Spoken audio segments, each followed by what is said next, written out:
Hi, everybody, and welcome to my YouTube channel, Tales from the Heart.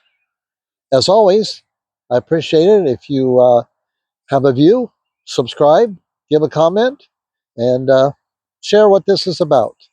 It's Tales from the Heart. I am a storyteller and a historian, and I'm coming from you today from Cy Young Park in Newcomerstown, Ohio.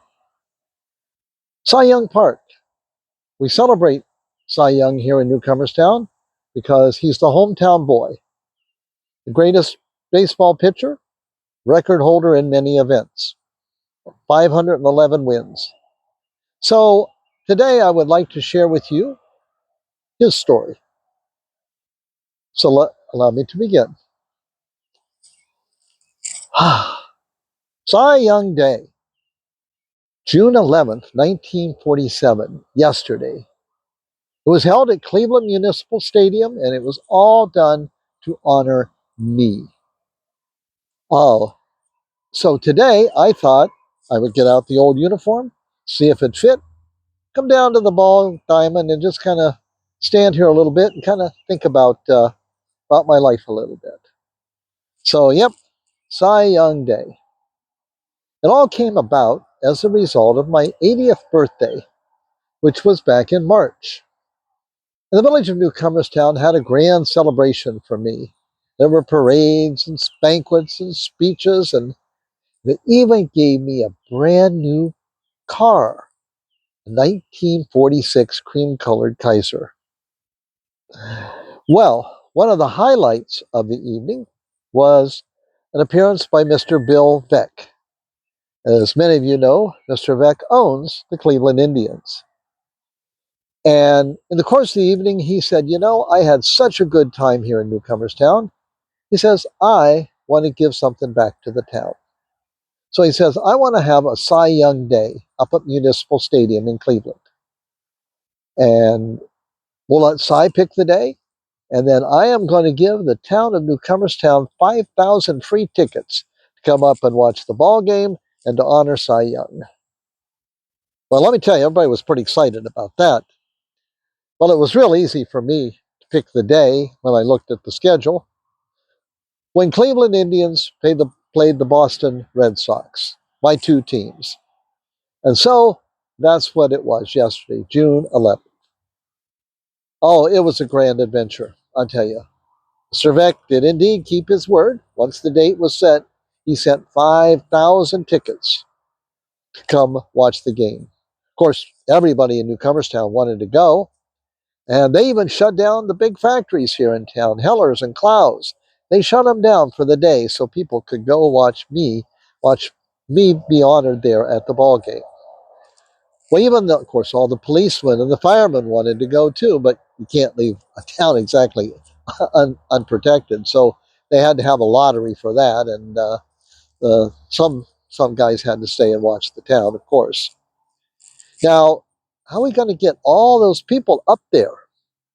Well, that's where Mr. Rader came in. He's superintendent of the schools here in Newcomerstown. And he reached out to the C&M Railroad, which runs through Newcomerstown all the way up to Cleveland. Now, there hadn't been a passenger train on that line for probably 15, 20 years, freight only. But he persuaded them to put together a special passenger train for my day. Now, they put together 16 cars to take people from Newcomerstown to Cleveland. Now, the tickets were free, but it did cost you to ride the train. Adults were $3.51. Children could ride for $1.78. They didn't charge me. 16 cars. We had about 1,200 people on that train. And we left Newcomerstown promptly at 8 o'clock in the morning. We picked up people at Stone Creek. We picked up people at Dover. It was a wonderful journey up there. I was very grateful for the mothers of the Newcomerstown Band Boosters organization because they fed us on the way up. It was a great money-making project for them. They told me they made 2,000 ham and cheese sandwiches, and they had over 150 cases of bottles of soda pop. So we were certainly well taken care of. They had cakes and pies for sale as well. So very, very well taken care of. Uh, we were entertained too by the barbershop quartet from New Philadelphia. Just a great adventure. Well, we arrived in Cleveland. Oh, by the way, I should tell you this. Not all people came on the train. No, they only held about 1,200 people. Other people, some they rented buses. Busloads came up. Other people came up by car. But no, 5,000 of those tickets were used. Anyway, the train arrived in Cleveland at about 11:30 in the morning, and the train station is just a short distance from the stadium. So they had a parade from the train station over to the stadium, led by the Newcomerstown High School Marching Trojans. Now, fortunately for me, they had a car that could take me over in that. You see, yesterday was a pretty hot day, and so I was glad that I didn't have to walk. I was also really glad I didn't have to pitch yesterday because it was pretty warm for a June day, and I never liked pitching in really hot weather. Never had my best stuff, as they say. Anyway, we arrived in the stadium. There were speeches. There was more gifts. Listen to this. They also gave me, for my new car, they gave me a radio to have installed. And even better yet, they gave me a heater to have installed in that car. So it is a very first class automobile, let me tell you. And there were other gifts as well. Well, the game was ready to start at 1 o'clock, and I believed I could have thrown out the opening pitch and got it over the mound pretty good, but you know how them umpires are. They want the game started right at the split second, and so the game was underway, and it was great to watch the game. Boston did win, but that was all right. Again, they were both my teams, and then we all came home tired after a very grand day yesterday. Cy Young Day in Cleveland, Ohio. Now, you know, people have asked me, well, how did you get the name Cy? You see, my real name is Denton True Young. Denton True Young. Well, I'll tell you how I got the name of Cy. It was back in 1890. I was a young man living with my parents on the farm in Peoria, Ohio. And I was known as a pitcher. And so I was invited by the Canton team of the old Tri-State League to come up to Canton for a tryout. Mr. Moreland, the general manager and coach, came out and to the farm, personally invited me to come up for a tryout. So I did. I got up to Canton that day, and I took it easy during warm-ups. I wasn't too didn't use my best stuff. And matter of fact, I remember the catcher. He thought he was trying to be kind of cute, you know. He was saying, "Come on, farm boy." A lot of people used to call me farm boy. Well, when it was time, Mr. Moreland said, "Okay, Young, let's see what you got." Well, I reared back and I let my fastball fly, and let me just say, I put that catcher right back on his behind, sat him right down. I did. The more I pitched, the more he kept backing off. He didn't want to catch my fast stuff. So then Mr. Moreland says, "Young," says, "you see that fence over there?" Says, "I want you to throw at that." You see, there was an old fence over there. It was kind of a broken down board fence. They must have used it as maybe a backstop or for practice or something. So I reared back and I pitched at that fence, and I just shattered the first board and shattered another and shattered another, and I just by the time I got done, there wasn't much of that fence left standing. And Mr. Moreland, he looked at it and he goes, "Boy," it looked like a cyclone hit that fence. I heard somebody else there, so yep, he's a cyclone, all right. Well, when I started playing baseball, the newspapers remembered that, and they called me Cyclone Young. And later on, they just shortened it to Cy. So that's where the name come from, my friend. Now, I had loved baseball since I was just a kid out on the farm. I mean, growing up, I loved running and throwing. Baseball gave me a chance to do both. Now, when my brothers were playing Cowboys and Indians, I was playing baseball. Anytime, after school, after church, a picnic, anytime. I'd play any position, but I liked pitching best because that gave me a chance to throw. And I had practiced a lot as a kid throwing. I on the farm I would throw anything, rocks, walnuts, green apples. I'd pick a knot hole out on the fence or the side of the barn, and that would be my target. And like I said, I'd throw anything at it. Maybe that's why it was so easy to throw at that fence. Could be. Oh, I used to hang up milk pails, and I would throw at them. And well, I went through many a milk pail and damaged them beyond use. And my father wasn't very happy about that. In fact, my father really wasn't happy about the idea of me playing baseball. See, I'd tried it a couple of years earlier. I'd gone out to Nebraska, and they had a program out there where you could work on a farm out there during the day and then play baseball at night.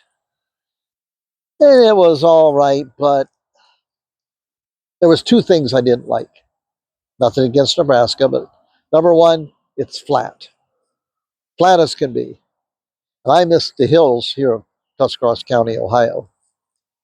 The other thing I missed was my sweetheart, the little girl next door, Roberta Miller. I called her Roba. I mean, she lived on the farm next to ours, and we'd been sweethearts ever since we was just mere kids. And so Nebraska was too far to be away from her. But like I said, my father he didn't like the idea. He thought I ought to stay on the farm. So after I got an offer to come and play for Canton, he didn't want me to. It was it was 2 weeks before I left to play baseball. Now, I'm not going to tell you what we talked about, my father and I. That's none of your affair. But after 2 weeks, we agreed baseball, I should give it a try. And so, again, I'm in Canton. I'm close to Roba. I can come home, and I was ready. I won my first game up there. I beat Wheeling 4-2. And that first half of 1890, I pitched pretty well. So well, as a matter of fact, that halfway through the season, a fella shows up from the big leagues, from Cleveland. They were the Spiders back then, but he came down from the Cleveland Spiders. And next thing I know, I've been sold and I'm going up to the big leagues. I am going to play for the Cleveland Spiders, Major League Baseball, and they're offering me the amazing sum of $75 a month. Yep. Well, I pitched pretty good. Won my first Major League game there, too. Beat the White Sox 3-2. They had looked at me and thought I was a farm boy. They didn't want me, so I was glad to beat them, too. I had a good half of that first year. I think my highlight of that very first year was the last games of the year, early October, a doubleheader. And I pitched both games of the doubleheader. I mean, I pitched the full games, two complete games, uh, and won both of them. I liked pitching in cool weather, and October was cool, so I had my best stuff. Then I would go back. I went back to the farm and farmed in the off season. The next February, a letter shows up on the farm inviting me to come back and play for Cleveland, and they're going to pay me the amazing sum. Are you ready for this? $1,400 a year. Yep. And so the pattern was set. During baseball season, spring, summer, early fall, I would play for the Cleveland Spiders.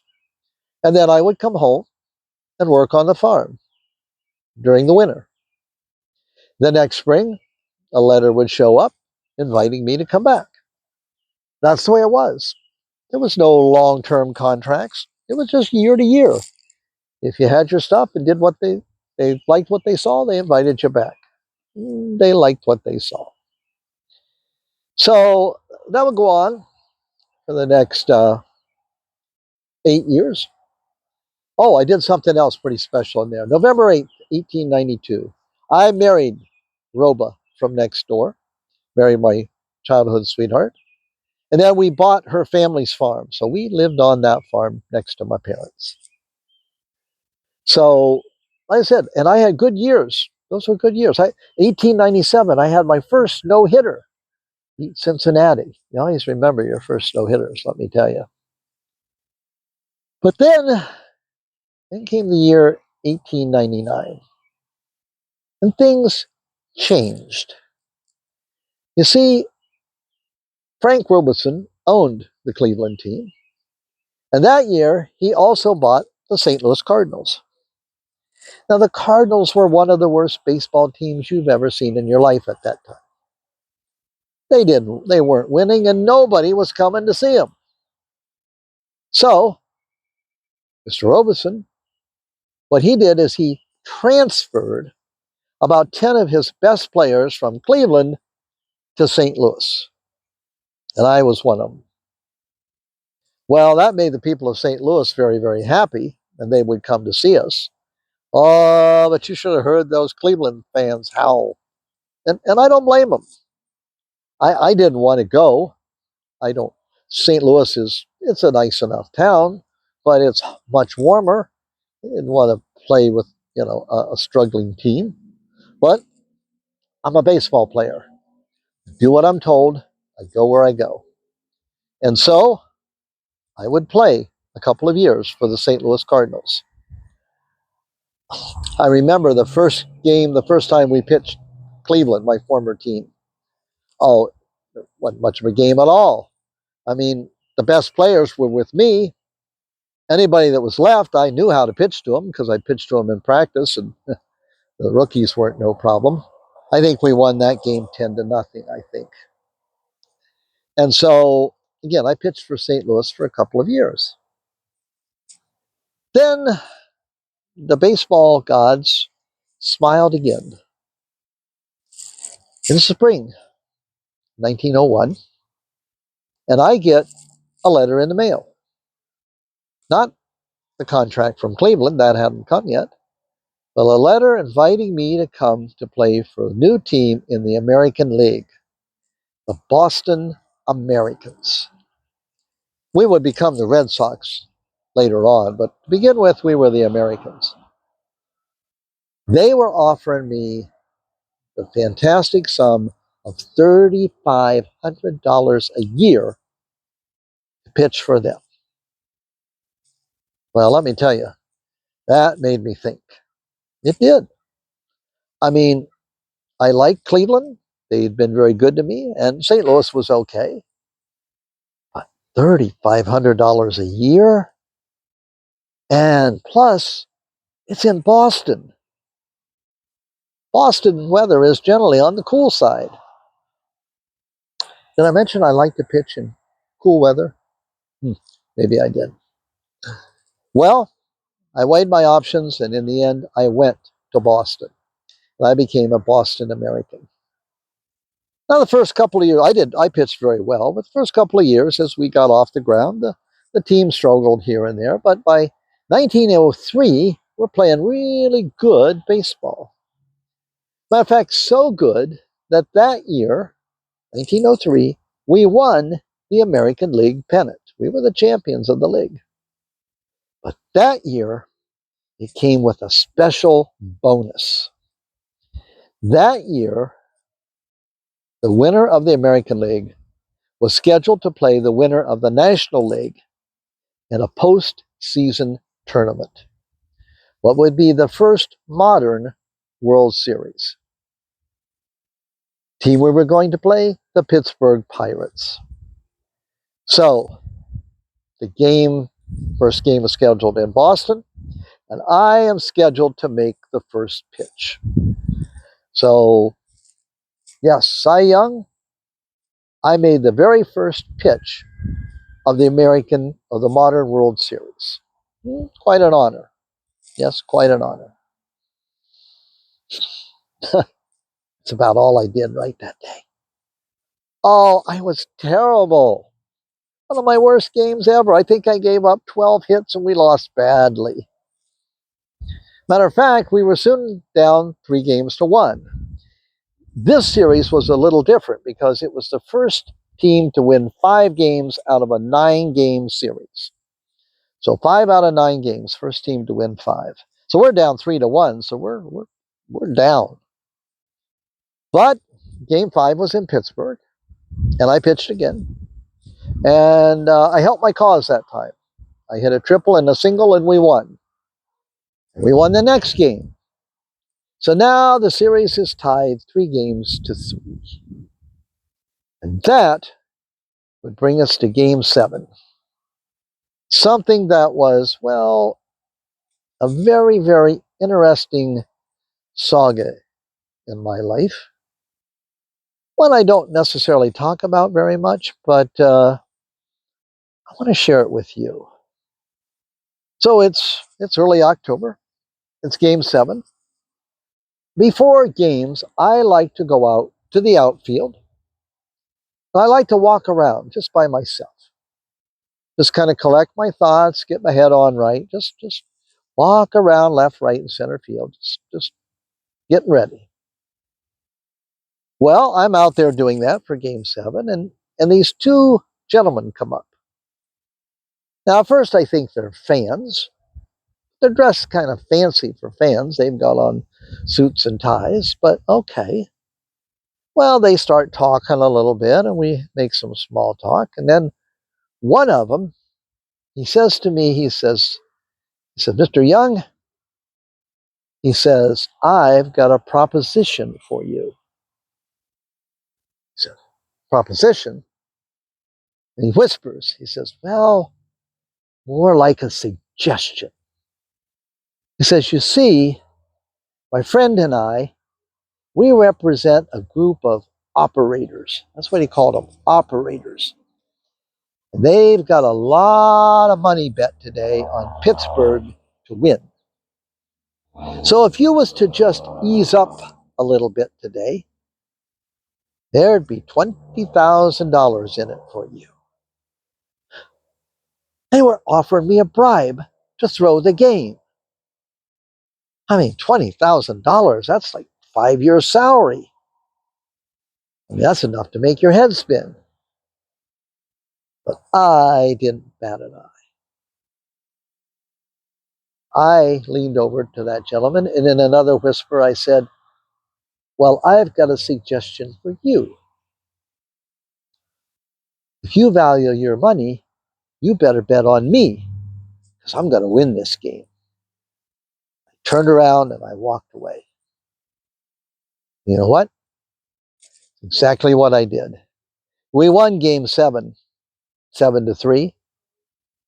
And we would go on and we would win the next game, and we would take the World Series 5-3. You know what my bonus was for winning that World Series? $1,100. Far cry from 20,000, but it was honest money. And I couldn't live with myself any other way. So yes, I did help win the first modern World Series for Boston. So we're going to take a break right now, and then we'll be back to tell you about Cy's most amazing achievement. See you all in a minute.